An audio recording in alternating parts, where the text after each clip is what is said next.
Hi, welcome to the small shed. This Saturday I've got a bandsaw in to do some work on. See you in a minute.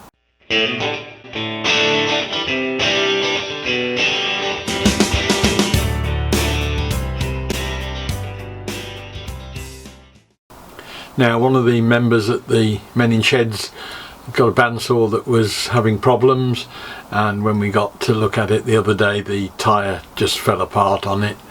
So I'm just going to put some new tyres on it and see how we get on with that one. Let's go and have a look at it.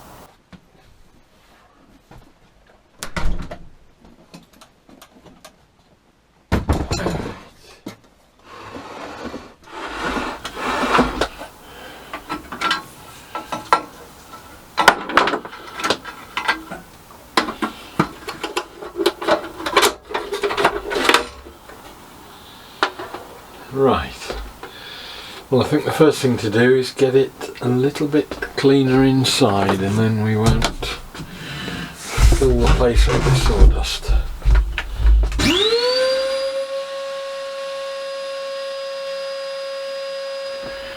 Right, so first job is to take the band off. This saw and I have a bit of history. I had it for a morning down at the shed at Men in Sheds some weeks ago now, because the guy who owned it said it kept throwing the band off and he couldn't get it to work.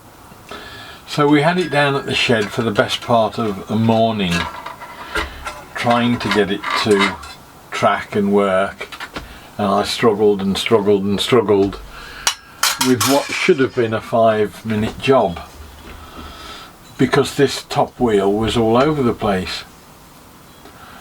And in the end I decided it was to do with this block here that goes up and down, but it also allows the blade to go side to side, and there was something quite wrong with that, and I got it going, bodged it all together, we got it running, and it all was fine. But what's happened is the top band on this has completely fallen off. The bottom one's pretty poorly as well, so I thought we might as well replace both while we're at it. I'm going to drop the wheels off. I didn't think I'd need to, but with that little brush thing on the bottom one, it probably makes sense to do that. So there's just a little circlip on this one. I think these things are pretty universal. Certainly the 9-inch band, or the band for 9-inch wheels, diameter wheels, is pretty much standard by the look of it. That's it. That should, if I can find my pot to put the bits in, should lift off, I think. Yes. So that's not a difficult job. As I say, we can sort out this whole question of what's going on with the top later on. That one, as I say, is completely gone. Fell off in pieces. Bottom one, I'm sure, won't be far behind. Now, the bottom wheel is slightly more complicated. I've got the circlip off, but there are 3 sets of bolts with lock bolts on them, which are holding the pulley onto the drive mechanism, and although the whole thing might pull off, it doesn't seem to want to show much sign of doing so. So I'm going to undo the bolts and see if it lifts off. That way it's a 7mm bolt by the look of it, with a lock washer and a washer. It doesn't want to come, but no, that's just released the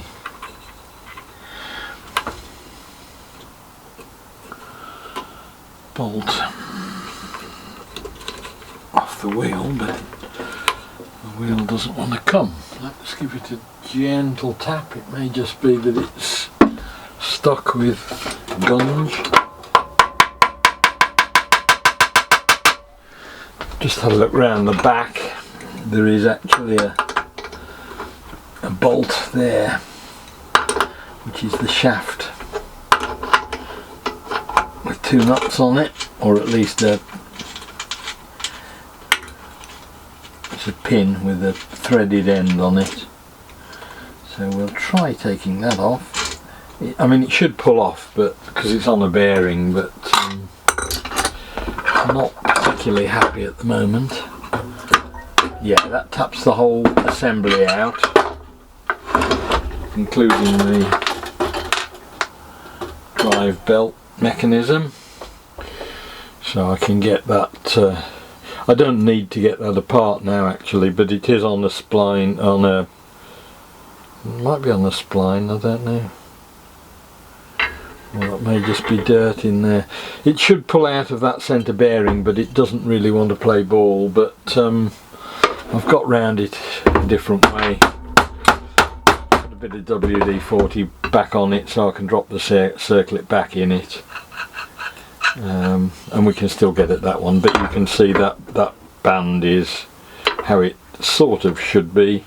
That one had completely disintegrated, and as I said before, that one is probably not far behind this one because it's probably 20 years or so old.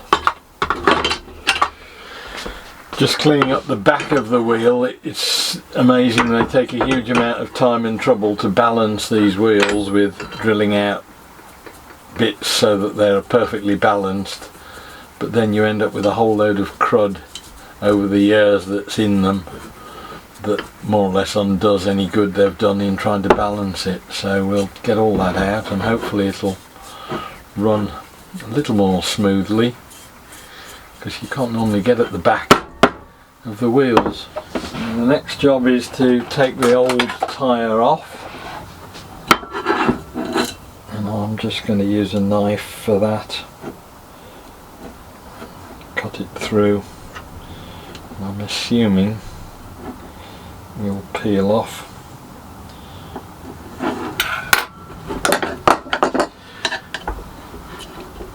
Yeah, there it goes. And again, it's not held on by anything, I think, other than friction. But it was getting, the other one was just splitting in half. Even that one, you can see it just, if you get a bend on it, it just disintegrates. So I'll clean the wheel up. A little spot of isopropyl alcohol, as ever.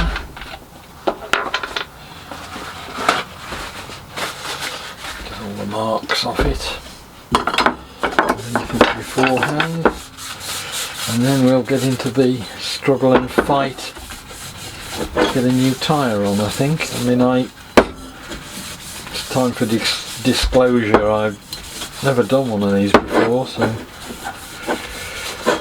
don't quite know what I'm in for, but I'm guessing it's not going to be easy. And this is the belt I've got as a replacement. As I say, they're pretty standard, available on eBay.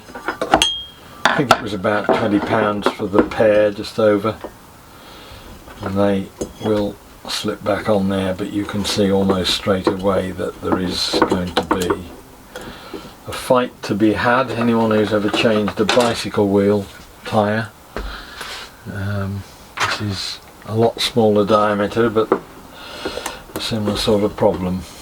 So we'll need to have a struggle with this for a bit, and we'll see if we can come up with a method that will work.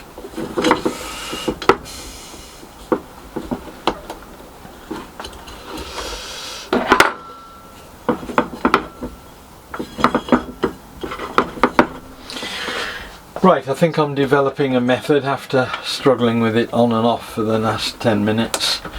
I've clamped the wheel down to the MFT table, and that is where I've got an advantage, I think, in this instance. It seems to be working quite well. And then using a pair of speed clamps, just get the tyre located on either side and clamped.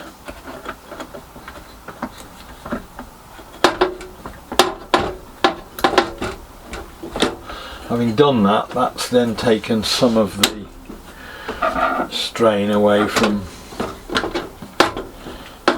needing 7 or 8 pairs of hands, and we can then start moving with screwdrivers and using them like tyre levers. And again, with the MFT bench, I can locate them in quite handily into the holes. Let's get a slightly more substantial one with the bench. That's it. We're getting there.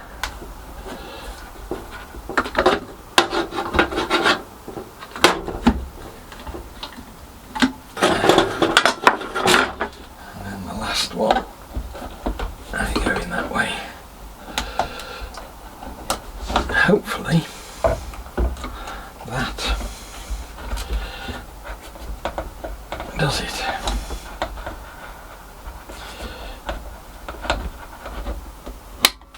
Yeah. One tyre on.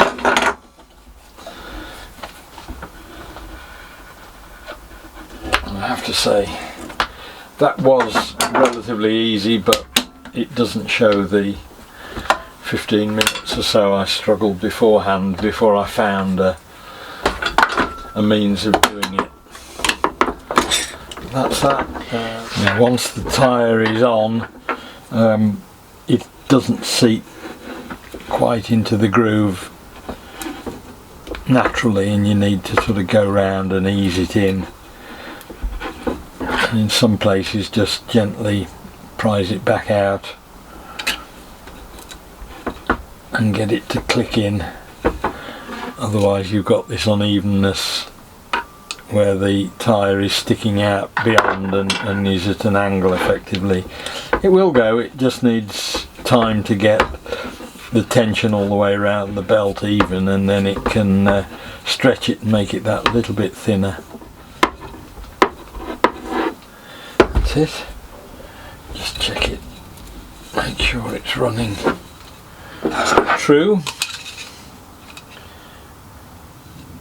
You can see if you run it round, you can see if there are any places where it's not seated quite properly. Right, so that's got the bottom all put back together again. I'm just going to run it up and make sure it runs happily first before I get any further into it and deal with the other problem. Just have a quick look.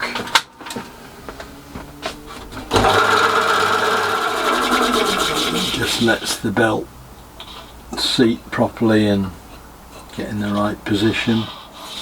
It certainly seems to run okay.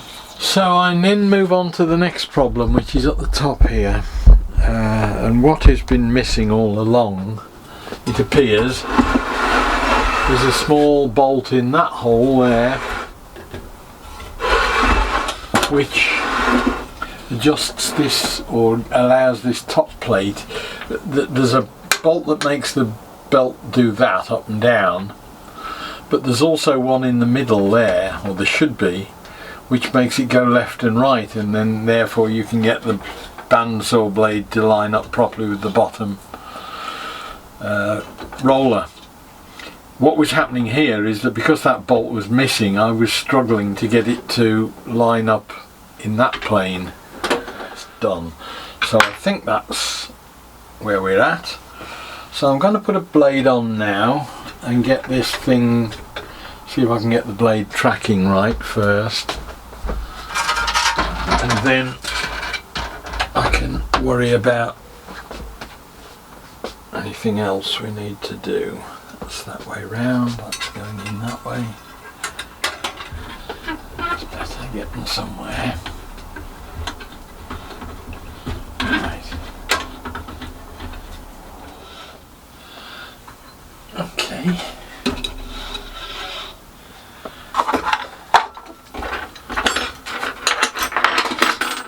Let's go for a test. See what happens.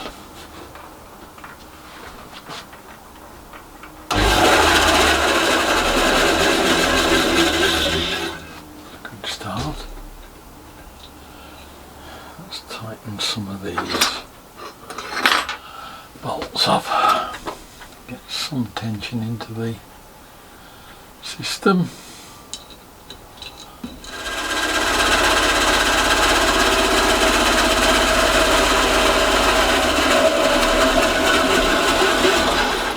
Seems quite happy actually. I'm surprised at that. Just going to clamp this one up a bit. It's wobbling a bit on the top pulley. Other than that, seems quite okay.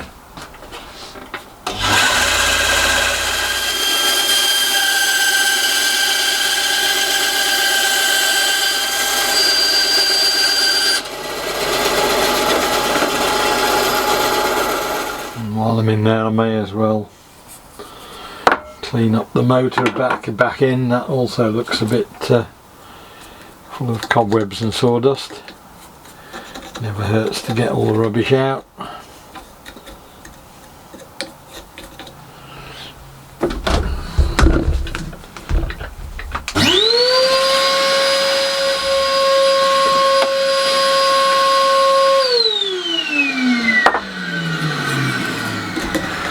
It's not just a matter of making it clean and tidy, it's a matter of maximising the ventilation that you're getting into the motor as well, and being able to spot any other problems if you, while you're there, that you can do some preventive maintenance. But I think that's pretty much okay now. We'll start and put it all back together. Right, so there we are. The bandsaw seems to be back working in order, giving it a bit of a clean and tidy up as well. Spot of oil here and there, and got most of the sawdust out of it anyway. Hope it was of interest. Look forward to seeing you next week. I'll try and do something different, and we'll see you then. Bye!